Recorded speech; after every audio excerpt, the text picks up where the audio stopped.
Welcome.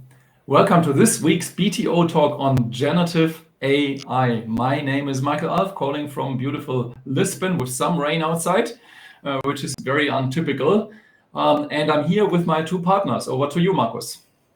Hello, Markus Keiper from Singapore. Yes, we have a lot of rain and sunshine every day. Michael, this is the weekly weather report from around the world. Professor at the National University in Singapore for B2B marketing, and at the same time a partner of Beyond the Obvious. And we are helping you to get ahead in the game of generative AI. Rob. Yes, Rob Thurner here in sunny UK. Not much rain today, which is good. There's your weather report done. Yes, I'm working with Cambridge Judge Business School on their digital transformation program and helping businesses with their digital journeys. Of course, AI, a major topic. And Michael, to kick us off, I think we've got some news to share before we dive into two interesting areas in this week's session. So, Michael, over to you. Yeah, definitely. So the thing I want to share with you is actually, let me just see something very nice. And because and that's linked to some news. And here you see this beautiful image. As you know, we are from Singapore, Lisbon, and London. And you can see all three images, all three cities integrated into this beautiful image. Yeah, so you can say, well, okay, that's not something special. Actually, it is. First of all, the quality is just incredible. The detail, the level of detail is enormous. Yeah, so when you see kind of how great the London Tower Bridge looks, like the arch here in Lisbon, and here the tower, the hotel in Singapore, every detail is correct. And it's just amazing, and still it's kind of it brings the three components together nicely so that they somehow make sense. Yeah, so it's the quality of that image is incredible. This is something nobody would have been able to produce not long time ago. Now it's a lot easier. So now you ask yourself, so where's it coming from? Well, the great news is you all know ChatGPT, of course. And ChatGPT actually had already an image generation option called DALL-E 3 with a double L. Forget about that complex name. We forget about that completely. This is the new version, which utilizes basically the new model within ChatGPT. So this particular image was created in ChatGPT actually with a very simple prompt. Yeah, so create an image which basically blends the three cities into one, largely, a little bit more, but not much. So now everyone can create such an image. And we wanted to use that as a trigger. And with that, I want to hand over to Markus for the discussion today, because I think this is really remarkable what's happening here right now, because this version is better than, for example, some of the other Midjourney tools and so on. Also in the way how you can actually then manipulate these images. So this is a shift. And why is that shift? Markus, as a B2B marketing professor, I think your heart is now singing, isn't it? It's pounding, absolutely pounding. Imagine how long we would have spent time ago before to come up with ideas for an image first. Secondly, starting to put it together and then render it and so on and so on. Talking about hours would probably be very humble. Nowadays, Michael, I will ask you, how many minutes did it take you to create this? Well, yeah, it's minutes, if at all. Yeah, so you still need to think about what you want. Yeah, so I knew I wanted to use that for this live with us three partners from the three cities. So the scope was clear, and then it's basically a minute. Yeah, so it's not more than a minute. So you basically only need to think about what you want. In the past, we might have called an agency a marketing or advertising agency, and the process would start with ideation, then design, then several iterations, usually 3 or more, and then a couple of $1,000 or whatever currency you pay in later, and maybe a few days later, minimum 2 days later, you would have an image. Now you do that in a few minutes, let's say, on your computer if you have the right version of ChatGPT. Which version did you use, Michael? Look, it is really the latest update, which is kind of the 4.0 mini, I think. So it's pretty much everyone can use it now. Yeah, so it's really open. Of course, you have some limitations, so you can't produce 1,000 images. But to practice that and try that out, you can actually go in and utilize that. And the cost for it per month, Michael?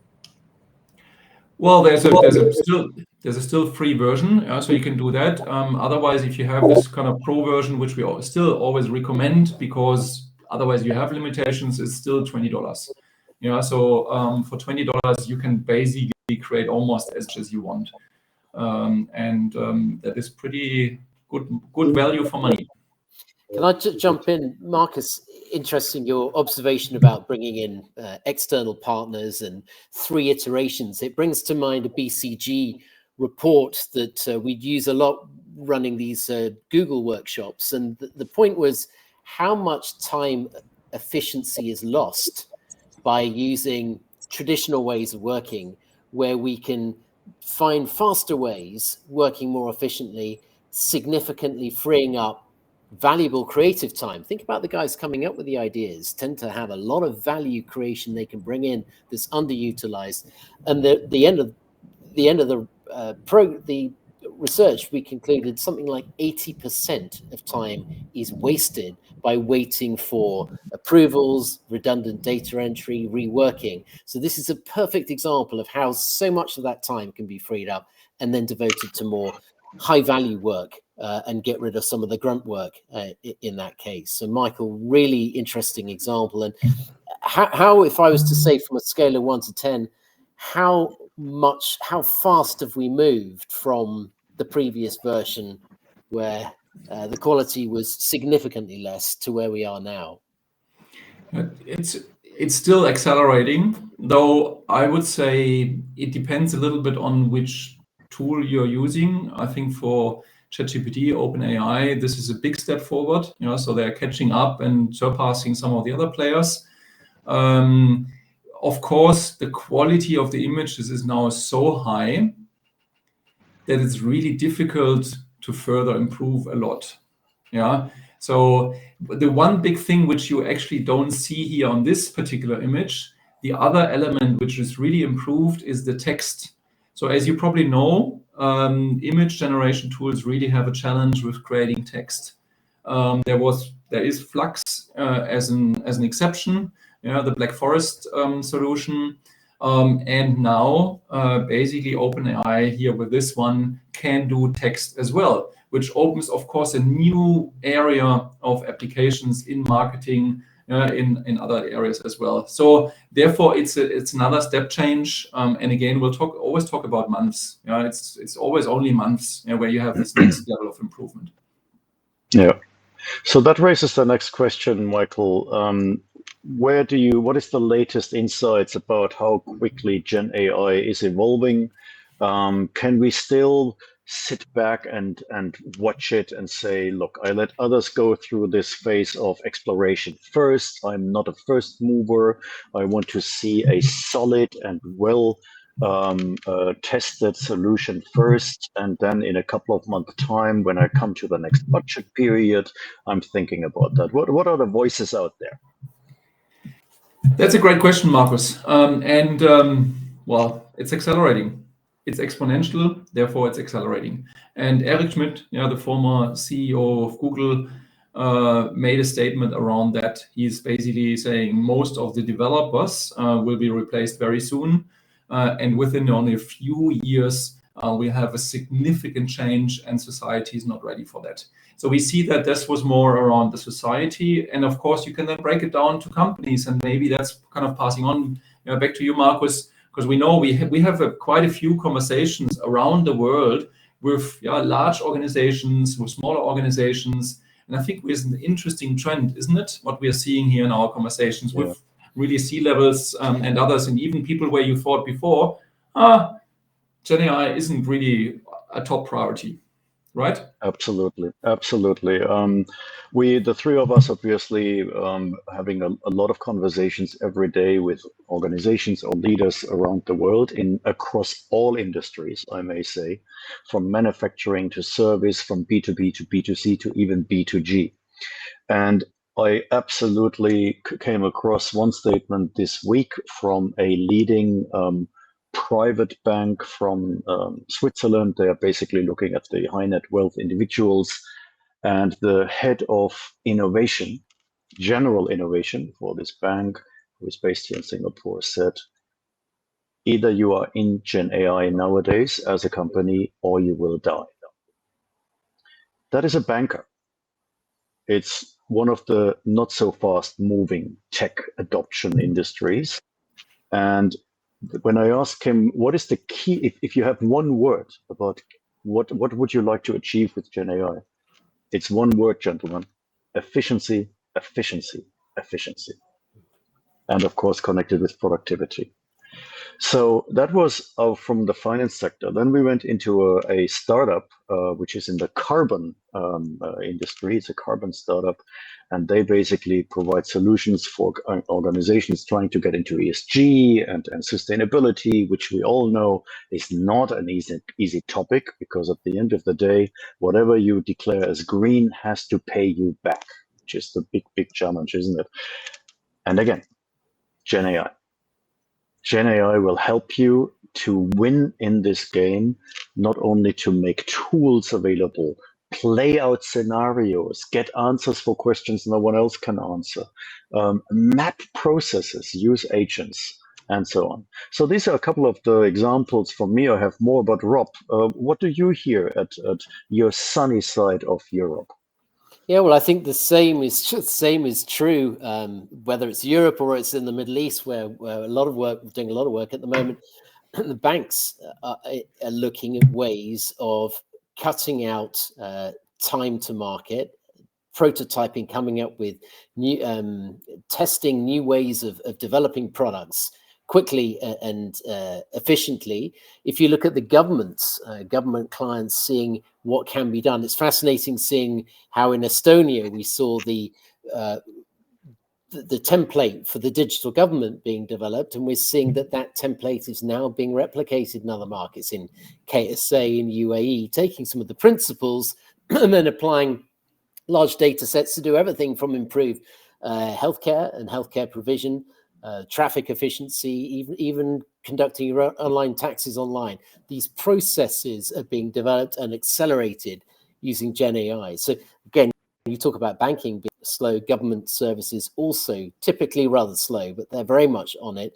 And then I just go back, my last reflection, going back to what we were talking about last week with Shopify and in the e-commerce space.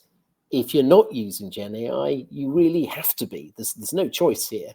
And you're not getting more headcount unless you have proven that AI can't do the job. Michael. Absolutely. Yeah. And I can build on the conversation with aviation. Yeah. So yeah, they're doing things, but the feeling of that particular executive was there's not enough. There needs to be more momentum. I spoke to a top university here in Portugal again. Yeah. So the demand of the students is increasing.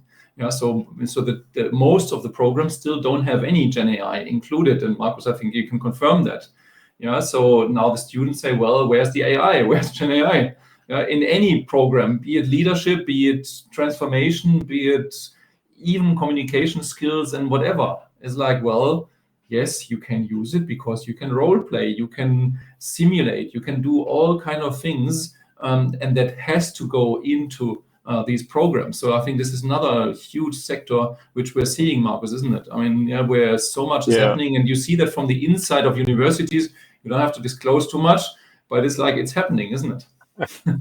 Oh, yeah. I will not mention any names or courses or MBA courses, but I can share with you an example from this week, because in this part of the world, in Asia, we are in the final week of the MBA. It starts from January till April, as it does in many other unis. So it's the exam week or it's the final project week. And I spoke to a couple of professors and we figured out something in common. Imagine you have a class of 30 to 60 people. Let's take 30. You have 6 projects with each 5 people, and they do the final presentation in their last module after 12, 13 weeks. In the past, we as a professor would have requested them to provide their presentation on Friday evening when we have the Monday night session, so we can read it over the weekend and make our comments, remarks, and then we watch it on Monday as a delivery. Nowadays, we allow them to submit it on Sunday night because we can actually use GenAI on Monday morning to summarize 6 30-page presentations, or maybe it's 15 pages, whatever, and compare them and ask very, very specific questions. And Rob, what do you think how long it takes to summarize 6 20-page presentations and get a beautifully outline of the summary is and the best presentation is? How long would that take? Well, I'm thinking single figures minutes, but we could be going up to 10 or 15 minutes, depending on how long it takes you to put your prompt together. Exactly. If I'm typing slowly, it does. 5 minutes. In 5 minutes, you have an analysis, depending on your first prompt. And then, as Michael would remind us, you always can improve it and prompt engineer and ask exactly in my field, what is the best go-to-market strategy?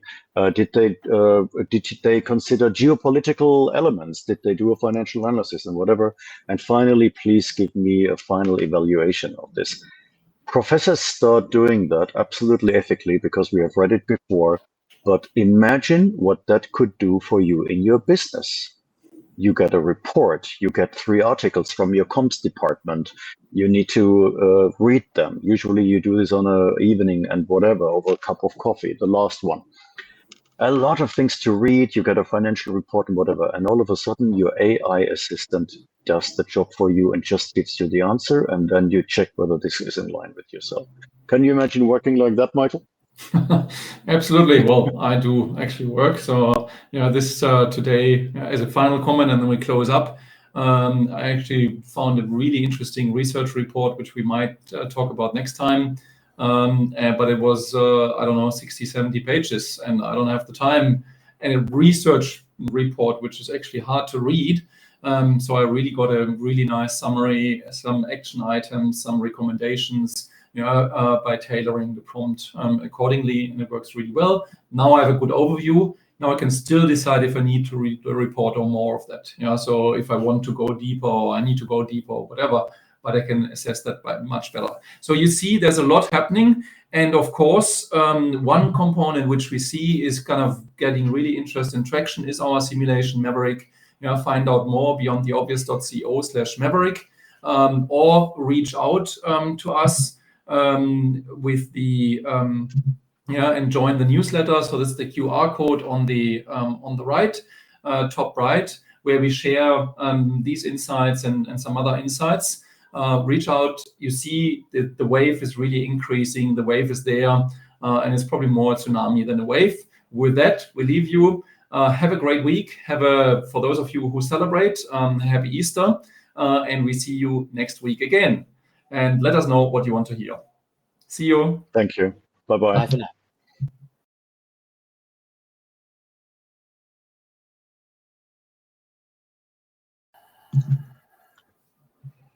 The QR code didn't show up, Michael.